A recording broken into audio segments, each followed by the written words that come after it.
मैं भी हैरान रह गया कि इतना जिम्मेदार अधिकारी और इस तरीके से एकदम गाड़ी को आगे से ओवरटेक करके ब्रेक लगा के नीचे उतरना और उस तरह से उंगली करना, मतलब जैसे हाथ हाँ किया, बिल्कुल, जो भी सारा जो हुआ वो सबने देखा, जनता ने जी देखा है। उन्हें बड़े राजनीतिक घराने से होकर हमारे पूर्व डिप्टी सीएम दुष्यंत जी जब गाड़ी से उतर के भाग के गए, वो भी एक इतने बड़े लेवल की बात नहीं, एक बचकान।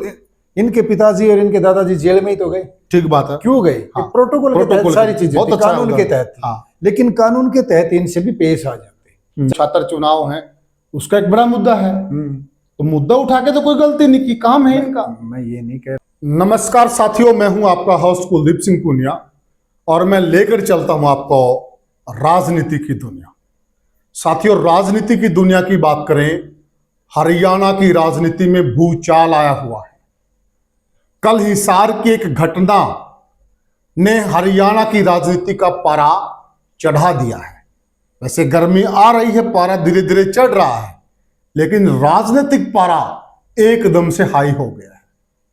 आपने देखा होगा कि कल हिसार के अंदर जेजेपी के नेता पूर्व उप मुख्यमंत्री दुष्यंत चौटाला जी, वो जिस प्रकार से एक घटना घटी, पुलिस वाला उनकी गाड़ी के आगे आता है, वो हथियार दिखाता है, क्यों ऐसा हुआ। फिर दुष्यंत चौटाला जी जो प्रदेश के पूर्व उप मुख्यमंत्री हैं, चौधरी देवीलाल के पड़पोते हैं, चौधरी ओम प्रकाश चौटाला के पोते हैं, बहुत बड़ी राजनीतिक विरासत है, बहुत बड़े खानदान से आते हैं, राजनीतिक खानदान से आते हैं। इस प्रकार की जो हरकत हुई है वो क्यों हुई, और चर्चा में हमारे साथ मौजूद हैं परिचय के मोहताज नहीं भाई साहब सुभाष फौजी बालसमंद, जो आजकल सामाजिक कार्यकर्ता के रूप में बहुत अच्छा काम कर रहे हैं समाज के अंदर। सबसे पहले तो भाई साहब ग्रामीण भारत मंच पर आपका स्वागत है। मेरे भी नमस्कार सभी दर्शकों को। सुभाष भाई, जो कल की घटना है आपने वो देख ली होगी, सोशल मीडिया पर छाई हुई है। एक पुलिस वाला एक पूर्व डिप्टी सीएम की गाड़ी के आगे जिस प्रकार से वो आता है, जिस प्रकार से वहां नोक चौंक होती है, माहौल गर्म होता है, क्या कहेंगे आप? ये घटना मेरे घर के पास की है वैसे। अच्छा, कैंप चौक की है जी। कैंप चौक पे जो सब्जी मंडी का जो हाँ पुल बिल्कुल, है, आपका वहीं आसपास। इसके ऊपर की है। मैंने देखा, मैं हैरान रह गया। अच्छा। जो सीआई इंस्पेक्टर है पवन जी, वो बड़े जिम्मेदार आदमी है और उनका बड़ा अच्छा नाम है, काम करने की क्षमता उनकी बहुत ज्यादा है। और अगर सेकंड एसपी कहा जाए तो बड़ी बात नहीं होगी। अच्छा, अतिशोक्ति नहीं है। बड़े जिम्मेवार अफसर हैं। बड़े जिम्मेदार अफसर हैं। अच्छा। और हर काम को बड़ी जिम्मेदारी से निभाते भी हो, और उनका बहुत अच्छा नाम है। लेकिन कल जो बात हुई, मैंने जो वीडियो में देखा, मैं भी हैरान रह गया कि इतना जिम्मेदार अधिकारी और इस तरीके से एकदम गाड़ी को आगे से ओवरटेक करके ब्रेक लगा के नीचे उतरना और उस तरह से उंगली करना, मतलब जैसे हाथ हाँ किया, बिल्कुल, जो भी सारा जो हुआ वो सबने देखा, जनता ने। जी देखा है। वो मुझे समझ में नहीं आया कि एक इतना सुलझा हुआ ऑफिसर ये बात कैसे कर सकता है। जी, मैं देखता ही रह गया। तो क्या परिस्थितियां रही होगी, अब वो ही जाने। हाँ, मौके पे क्या परिस्थितियां रही होगी, कैसे उसको बिहेव करना पड़ा, या उन्होंने पेशेंस खोया अपना, अब ये परिस्थितियां बताएंगी और वो जाने। लेकिन उसके फौरन बाद जैसे ही वो तो गाड़ी में चढ़ चुका होता है उस वक्त, बिल्कुल, जैसे ही देखा उन्हें, हो सकता है उसने ड्राइवर को ही कहा हो सकता है ड्राइवर को ही कहा हो। हाँ। हो सकता है गाड़ी एक दो बार इधर उधर हो गई हो और उसने ये ना देखा हो कि ये गाड़ी डिप्टी सीएम की है। डिप्टी सीएम कभी थे तो बड़े राजनीतिक परिवार से हैं, आप ये समझो। तो देखने के बाद जब वो चढ़े हैं तो शायद उन्होंने शर्म की होगी उनकी, तभी तो गाड़ी लेके आगे गए हो कि क्यों कंट्रोवर्सी में फंसे, क्यों इतनी बड़ी बात बढ़ाई, क्यों यहाँ पे जाम लगेगा, लोगों के बातें मुंह चढ़ेगी। हो सकता है उन्होंने यही सोच के आगे गाड़ी बढ़ा ली अपनी, क्यों इस चक्कर में पड़े। लेकिन सोचने की बात ये है कि इतने बड़े राजनीतिक घराने से होकर हमारे पूर्व डिप्टी सीएम दुष्यंत जी जब गाड़ी से उतर के भाग के गए, वो भी एक इतने बड़े हाँ। लेवल की बात नहीं, एक बस का वो तस्वीर अच्छी है। देखिए सुभाष भाई, थोड़ा सा इसमें एक प्रश्न है कि देखिए वो प्रदेश के पूर्व डिप्टी सीएम हैं, 10 महकमों के वो मंत्री रहे हैं और बहुत बड़े राजनीतिक परिवार से भी आते हैं। कुछ दिन पहले यही सारी पुलिस को वो दिशा निर्देश देते थे जी। तो एकाएक उनकी गाड़ी के आगे इस प्रकार की घटना हो तो शायद वो आपा खो गए होंगे। ये भी तो उचित नहीं है। देखिए एक पूर्व डिप्टी सीएम का प्रोटोकॉल है, एक बड़ा राजनीतिक परिवार भी है जी, तो उनके आगे अगर कोई इस प्रकार की घटना घटी तो वो आपा खो गए होंगे, क्या लगता है? अब मैं भी यही कहना चाहता हूँ कि इतने बड़े राजनीतिक परिवार से जो संबंध रखता है, जो डिप्टी सीएम रह चुके हैं, एमपी रह चुके हैं, उनके साथ प्रशासन को भी थोड़ा प्रोटोकॉल से पेश आना चाहिए। बिल्कुल, उनका भी देखिए एक ऑरा है, एक प्रोटोकॉल है और मतलब सामान्य आदमी तो नहीं है वो, मर्यादा। बिल्कुल एक तरह से उनकी बेइज्जती सी हुई है। हाँ, थोड़ा सा प्रशासन को सोचना चाहिए, थोड़ा सा अधिकारी को भी ये सोचना चाहिए कि ठीक है, इनको एक प्रोटोकॉल के तहत, चाहे आप बिल्कुल इनके पिताजी और इनके दादाजी जेल में ही तो गए, ठीक बात है, क्यों गए? हाँ, प्रोटोकॉल के तहत सारी चीजें बहुत थी, अच्छा कानून के तहत थी। हाँ। लेकिन कानून के तहत इनसे भी पेश आ जाते, चाहे गलती होती इनकी सरेआम कर देते, कोई दिक्कत नहीं। उन्होंने उनसे कैसे गलती हुई मैं तो समझ नहीं पा रहा। लेकिन इसके बाद जो दुष्यंत चौटाला जी ने भी ये गलती की कि भाग के गाड़ी को लटकना, चोट भी लग सकती थी, वो एक लग सकती, बड़ी घटना में तब्दील हो सकती थी वो चीज। जरूरी नहीं वो काम उनको करना चाहिए, उनके साथ उनके वर्कर होते हैं, वो भी कर सकते थे काम, लेकिन उनके हजारों वर्करों की फौज है और साथ में भी थे उनके बहुत सारे वर्कर थे। हाँ, होंगे 20-30 तो पक्के। हाँ, उस टाइम भी होंगे और तो वो वर्कर उनसे डील कर लेते किसी भी प्रकार से। और मैं तो ये कहता हूँ वर्करों को भी संयम में डील करना चाहिए था, लेकिन एक डिप्टी सीएम उतर के गया है तो वो थोड़ा सा ऐसा है। हाँ पुनिया साहब, थोड़ा सा मुझे अगर ध्यान में आए कि जैसे जेजेपी के सुप्रीमो ही हैं ये। हाँ बिल्कुल। अब जेजेपी का जो वक्त खराब चल रहा है, एक बार पहले भी आपने मुझसे थोड़ा सा कहीं इंटरव्यू लिया था शायद, मुझे याद है। हाँ, चर्चा हुई थी इनके बारे में। मैंने कहा था कि 4 साल और इनका वक्त खराब है, डाउनफॉल है इनका हल्का हल्का, और वो होता रहेगा।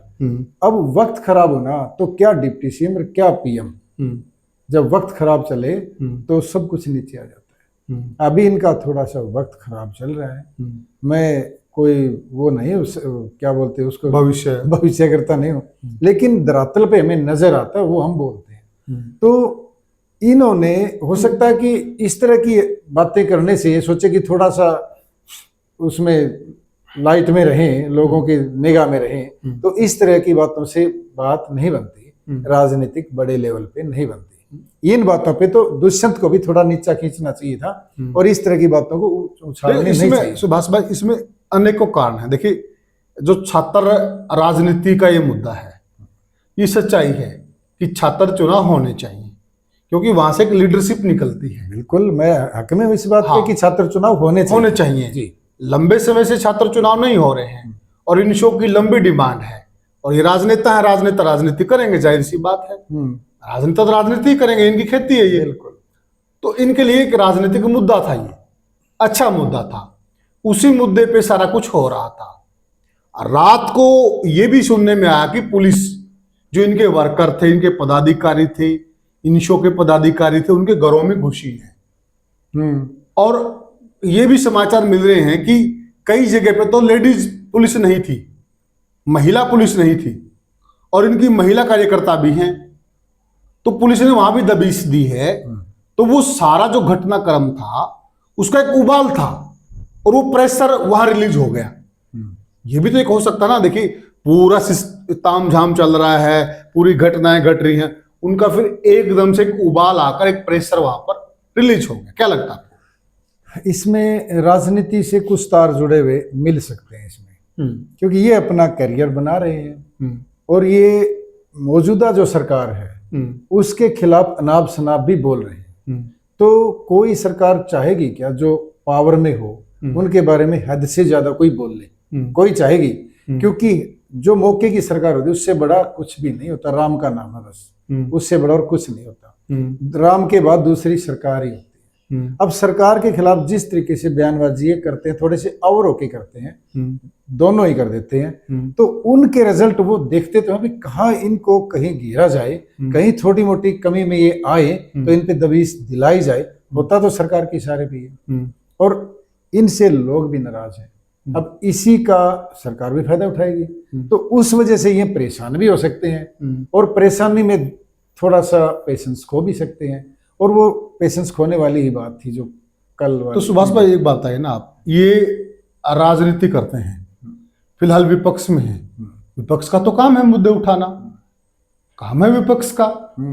अब छात्र राजनीति का चुनाव का जो छात्र चुनाव है उसका एक बड़ा मुद्दा है, तो मुद्दा उठा के तो कोई गलती नहीं की, काम है इनका। मैं ये नहीं कह रहा, मैं ये कह रहा हूँ कि एक जो वर्ड होते हैं ना, जो मुंह से वर्ड निकलते हैं सब, उन पे थोड़ा सा देखिए सरकार की प्रशंसा क्यों करेंगे, ये विपक्ष में ही है, प्रशंसा के लिए नहीं कह रहा, अटैक करेंगे ये तो। अटैक की भी मुद्राएं होती है, अटैक की भी सेंस होती है, करो सेंस में। आप ये बताइए ना, देखिए एक नेता, विपक्ष का नेता जो भी होता है वो अटैक करते हैं, कौन नहीं करता, राहुल गांधी भी करते हैं ना, अभय सिंह चौटाला तो इनसे भी 10 कदम आगे करते हैं कि नहीं करते, मुझे आप बताइए।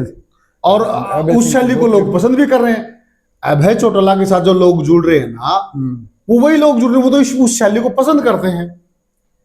अब इन्होंने भी मान लिया सरकार के ऊपर अटैक किया है, तो विपक्ष में तो अटैक तो करेंगे सुभाष भाई। इसका मतलब ये तो नहीं कि सरकार अपनी मशीनरी का दुरुपयोग करे। मैंने शब्दावली के लिए बोला है, सिर्फ शब्दावली थोड़ी सी लिमिट हो बस। शब्दावली तो आक्रामक ही होगी, आक्रामक में सेंस होती है, होती है सेंस, होती, इतने बड़े लीडर हैं, इनका हर शब्द का मतलब होता है, बस यही कह रहा हूँ, इससे ज्यादा तो और क्या बताऊं। अब कोई बातें तो मुझे याद नहीं इनकी, मैं बता दूं। चलो कोई नहीं, हम उसमें जाना भी नहीं चाहते। आज इन्होंने प्रेस कॉन्फ्रेंस भी की चंडीगढ़ में, अब क्या लगता है आपको कि क्या जेजेपी को, देखिए मुकदमे तो होते जाते रहते हैं, जेल में भी जाते हैं नेता, और इस परिवार का तो रिकॉर्ड रहा है, चाहे देवलाल भी जेल में गए, चाहे ओम प्रकाश चौटाला भी जेल में गए, डॉक्टर अजय सिंह चौटाला भी जेल में गए। क्या आपको लगता है, क्या जेजेपी को एक हथियार मिल गया है आगे बढ़ने के लिए? इस घटना से इनका ग्राफ बढ़ेगा क्या, एक वर्करों में बूस्ट आएगा क्या ये लड़ते हुए नहीं दिखाई दिए क्या इस मामले में? ऐसा नहीं जनता में संदेश करके देखिए लड़ रहे हैं भाई सरकार से, इसमें कोई बात दो राय नहीं है, दोनों भाई लड़ रहे हैं सरकार से, क्या लग रहा है? हाँ बिल्कुल, राम लक्ष्मण की तरह दोनों भाई जुटे हुए हैं लड़ने के लिए, मेहनत भी कर रहे हैं, मेहनत कर रहे हैं। मैं तो पहले भी कह चुका हूँ ये बात, पहले जब आपने चर्चा की थी, वे मेहनत कर रहे हैं, लेकिन जब वक्त खराब चल रहा हो ना तो मेहनत भी काम नहीं आती। बदल देंगे वक्त को मेहनत के दम पे, जब वक्त बदलेगा तो कम मेहनत भी रंग लाएगी जी, वो वक्त आएगा, इनका वक्त अभी नहीं है। अच्छा, वक्त आएगा ये आपको लग रहा? ये मुझे तो लग रहा है कि वक्त आएगा, क्योंकि मेहनत जाया नहीं जाती, और अगर कोई गलती हो गई इनसे, जिस गलती से जनता नाराज है, वो गलती दूसरे भी करेंगे, और जब दूसरों से गलती होगी ना तब पता चलेगा, जब लोग कहेंगे अरे तो सारे एक ही बात है, वही अच्छा था, तब आएगी ये बात, एक न एक भला को आवा है।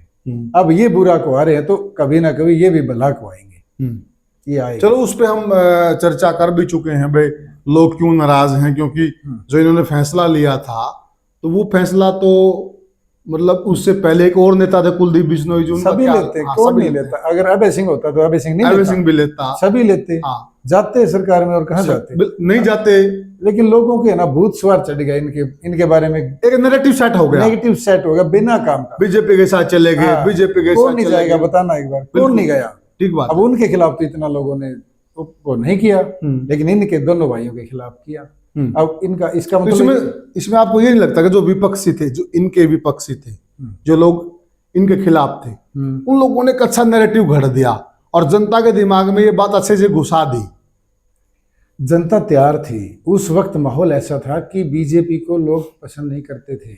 कुछ लोगों का मतलब ये नहीं कि पूरा हरियाणा, हाँ बिल्कुल, कुछ लोग, कुछ मतलब वो एक तबका वो पसंद नहीं करता था, और उसी बेस पे इनकी 10 सीटें आई थी, और वही सीटें उनकी मर्जी के खिलाफ वो उसके अंदर चली गई। जाने वैसे भी थी, जाने वो लोग वैसे भी थे, बाद में भी तो गए हैं। हाँ बाद में गए, जाने वैसे भी थे, लेकिन ये पाप इनके सिर मढ़ना था, ये इनके मढ़ गया, 5-10 साल का नुकसान कर गया। ये इसको वक्त ही बोलते हैं। वक्त इसी को उचाना हल्के का आपने कभी दौरा किया है? उचाना हल्का तो घर जैसा है अपना। वहां आपने एक बात तो सुनी होगी, काफी लोग ये भी कहते काम कर रखे हैं भाई। नहीं, जो लोग सही बोलते हैं सही बोलते हैं। हाँ। लेकिन एक बात, मैं खुद गया हूँ एमपी के इलेक्शन में, गांव गांव गया हूँ मैं। तो रोड वगैरह आपने देखे होंगे। मैं गांव गांव गया हूँ। लोगों ने साफ शब्द में कहा कि दुष्यंत को वोट देना चाहते थे, बस एक गलती करी कि बीजेपी के साथ गए, बस इस वजह से हम नाराज हैं, वरना दुष्यंत अच्छा लगता है। ये भी कहा कि काम कर रखे हैं। काम कर रखे हैं, लोग खुश थे। अच्छा। बस इस बात से नाराज है जी, बस, और कोई बात नहीं। लेकिन काम तो फिर बोलेंगे देर सवेर। धीरे धीरे दुनिया भूल जाती चीजों को। ठीक बात। तो साथियों, ये हमने चर्चा की जो कल की घटना है, बड़ी घटना है, राजनीतिक घटना है, हरियाणा के राजनीतिक इतिहास की भी बड़ी घटना है। एक पूर्व डिप्टी सीएम और एक पुलिस वाला जिस प्रकार से उलझ गए और उसके बाद से एक माहौल क्रिएट हुआ, इन सारी चीजों पर भाई सुभाष ने अच्छे से प्रकाश डाला। आप क्या मानते हैं, आप क्या समझते हैं, आप क्या सोचते हैं, आप कमेंट सेक्शन में जरूर बताइएगा। फिर मिलेंगे किसी और वीडियो में, किसी और पॉडकास्ट में, किसी और मुद्दे पर। तब तक के लिए राम राम।